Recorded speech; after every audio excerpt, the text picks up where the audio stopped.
जो परवरदिगार आलम का खौफ रखता है उसकी निशानी यह है वो खुदा को नाजिर मानता है, खुदा को हाजिर मानता है। ये खौफ की निशानी है। फरमाया जो अल्लाह को नाजिर न माने वो खौफ खुदा नहीं रखता। इमाम हुसैन के पास एक बंदा आया, मौला मैं गुनाह करना नहीं चाहता, कोई शॉर्टकट बताइए, कोई दुआ बताइए, कोई तरीक़ा बताइए। अब बाद लोग समझते दीन इस्लाम कोई हैरी पॉटर की फिल्म है कि कोई जादू का वजीफ़ा बता देंगे और छड़ी हिलाएंगे काम फ़ौरन हो जाएगा। इमाम ने कहा ठीक है मैं तुझे एक चीज़ बताता हूँ, गुनाह को छोड़ना चाहते हो, बुरी आदतों से बचना चाहते हो? हाँ मौला बचना चाहता हूँ, बताइए क्या करूँ? इमाम फरमाया एक काम कर, वहां जाकर गुनाह कर जहां खुदा ना हो। क्या तुझे आसान फार्मूला दे रहा हूं, वहां जाकर गुनाह कर जहां तुझे खुदा न देखे। फौरन कहने का मौला अजीब बातें करें, कोई ऐसी जगह ही नहीं जहां खुदा न देखे। का जब पता भी है तो गुनाह करता क्यों है? जब पता भी है कि खुदा हर जगह है तो फिर अल्लाह से डरता क्यों नहीं है? फिर खुदा का खौफ क्यों नहीं रखता? मिलता है कुछ दोस्त पिकनिक मनाने के लिए चले गए, अपना घूमने फिरने के जंगल में चले गए। जब जंगल में चले गए तो वहाँ पे एक चरवाहा था जिसके पास 400-500 बकरियाँ थीं। तो अब ज़ाहिर दोस्त होते हैं, इन्होंने कहा एक बकरी इससे ख़रीद लेते हैं, उसका कबाब वबाब बनाते हैं, आपस में खाते हैं। आए चरवाहे के पास, चरवाहे साहब एक बकरा दो, जितनी कीमत हम देने के लिए तैयार हैं। चरवाहे ने कहा देख जनाब मैं अमीन हूँ, बकरे मेरे नहीं मालिकों के हैं, मैं नहीं दे सकता। इन्होंने कहा ये तो और अच्छा हुआ, तेरा फ़ायदा है।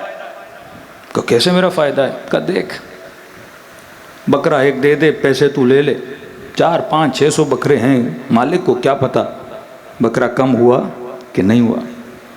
दूसरी बात, अगर पता चल भी गया तो ये बोलना कोई भेड़ आया था, कोई शेर आया था, कोई दरिंदा आया था और एक बकरे को खा गया।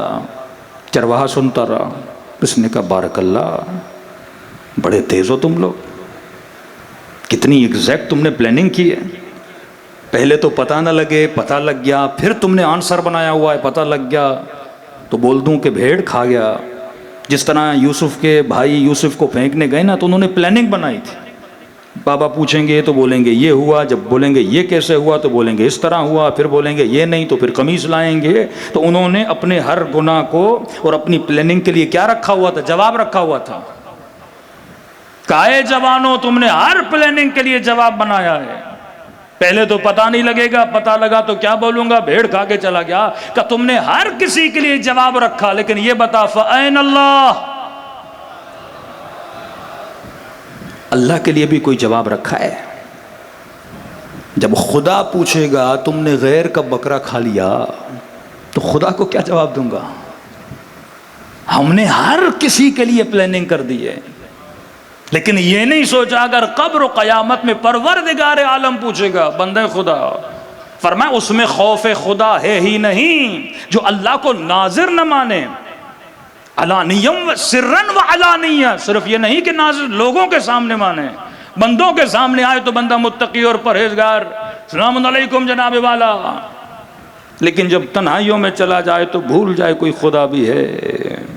यही तो शिर्क खफी और जली की मिसाल है कि बंदों के सामने बंदा मुत्तकी है, फरमाया अल्लाह को नाजिर माने, अवाम के सामने भी, तन्हाई के अंदर भी खुदा को माने। कफ़ा ऐन अल्लाह, मैं अल्लाह का क्या करूँगा। ईरान के बहुत बड़े आलिम कहते हैं उनके वालिद बेइंतहा मुत्तकी और परहेजगार थे। कहते हैं ये जो बाज़ गाँवों में ज़मीनों को पानी देने के लिए बारियाँ रखी जाती थी कि आधा घंटा आपका पानी चलेगा, 1 घंटा आपका पानी चलेगा। तो कहते हैं मेरे वालिद इतने मुक़य्यद थे कि जब अपनी ज़मीन पे जाते थे तो एक बोरी अपनी ज़मीन से मिट्टी उठा के भर के वहाँ ले जाते थे। तो ज़ाहिर पानी जब देना होता है तो आप मिट्टी हटाते हो, फिर मिट्टी को रखते हो साइड पे ताकि पानी आए जाए। तो मैंने कहा बाबा सारे वही मिट्टी हटाते हैं, आप अपनी ज़मीन की मिट्टी क्यों ले जा रहे हो? क्या बेटा कहीं क़यामत में ये भी सवाल ना हो तुमने किसी और की ज़मीन की मिट्टी को ख़राब क्यों किया। ये मुक़य्यद होना, ये खौफ परवरदिगार आलम अहले बैत अलैहिस्सलातु वस्सलाम के वजूद में था। ये उसूल करबला है कि जब जनाब सैयदा नमाज पढ़ी तरतअशु वजूदुहा, फरमाया हमारी दादी के वजूद की हड्डी हड्डी कांपती थी। का मौला वो तो गुनाह नहीं करती थी। कहा नहीं, तकवा इलाही की निशानी है, अल्लाह की हैबत को देखकर वजूद काम जाता था। आज झूठ बोलना आदत बन चुका है, गीबत करना आदत बन चुका है, हसद करना एक नेचर बन चुकी है। ये उसूल है अहले बैत के खिलाफ है। इन्नमा यतक़ब्बलुल्लाहु मिनल मुत्तक़ीन, मजलिस की कबूलियत है, मातम की कबूलियत है, अज़ादारी की कबूलियत है। उसकी शर्त यह है कि बंदा मुत्तक़ी हो, और मुत्तक़ी उसे बोलते हैं जिसके वजूद में खौफ परवरदिगारे आलम। सल्लल्लाहु अलैहि मोहम्मद व आले मोहम्मद।